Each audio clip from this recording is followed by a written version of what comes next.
Good morning. Got practice 13 today. Had a very solid practice yesterday. Obviously today's a little lighter without Michelle's. Kids always love not to have those pants on, so that'll add a little bit more energy and at least freshness to their minds. Although it'll be the same tempo. We don't have any live periods yesterday or today really. So we're trying to stay healthy that way. But tomorrow's Jersey scrimmage number 2, which is important.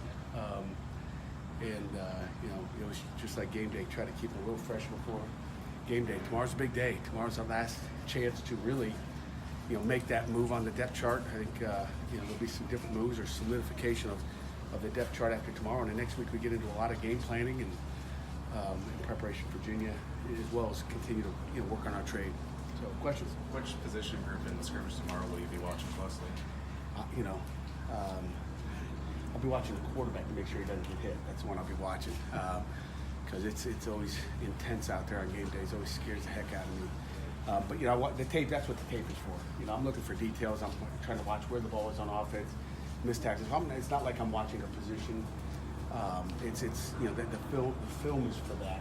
It's a videotape afterwards, and it's every position. It's not like you go, oh, I'm good there. Don't worry about that, because that guy you think you're good with, he's got to go. He's got to show up tomorrow to play too. So. It's every position. It's not just one focus. Now, again, the O-line is going to focus on the O-line. Coach Borbley is going to be all over them. But as a whole, my job tomorrow, is just to kind of focus on the team, making sure we get situations that we need, and then we'll focus on that certain position. But every position is open. It's really, every position, whether it's, hey, you might think you got a solid one, but hey, who's a 2-3? Those are all huge battles that'll happen at every position.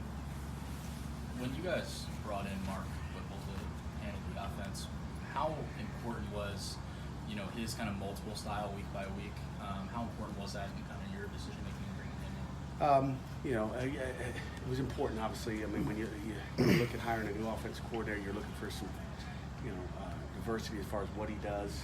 It was important that he was not a fast tempo spread guy like really 90% of college football is. I didn't want that. I wanted to have a different identity.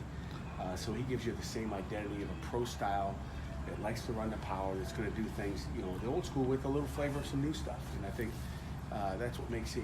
He's a gym rat as far as football goes. There's not a day you don't walk by there. He's not just watching our video. He's watching NFL football. He's evolved through the years, but he's still got that old school mentality. Coach Cable and the basketball team obviously just came back from their Italy trip, and other college football programs have done trips like that. Is that something you'd ever consider for your program?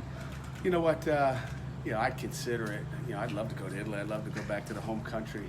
However, it's just time. I think it's kind of just it's a recruiting. I don't know. Talking to people at different places to do that, people don't get real excited about it. It's just more of a grind. But our kids need time off. They need time away from our coaches. It started off as a way to get more spring ball somewhere else, like spring training, and if it was that exciting for everybody, if everybody heard rave reviews about it, everybody else would be doing it. Because I don't think it ever comes down to money. It comes down to what's best for your kids. So that's my opinion on that. Talking about the linebacker race a little bit, how's Salim Brightwell coming along? Salim's doing well. He's that Mike spot. Elias is doing well. It's a battle there, of course, and I feel like we got 2 starters there. And if Salim can go also play the boundary, so you feel good about that, and he's worked both sides. Anything final? Salahuddin, how close is he to being full go? He's full go. He's been full go maybe for a couple of days. Sorry I didn't let you guys know that, John, but he's been full go. We've kind of slowly got into him, and he was full go this week. He did not go full go in the scrimmage. He was upset about it, but it was like, we're live. So, hey, Mike, you're going to take a day off. It's a recovery day for you. And then this week we've started to get him hit.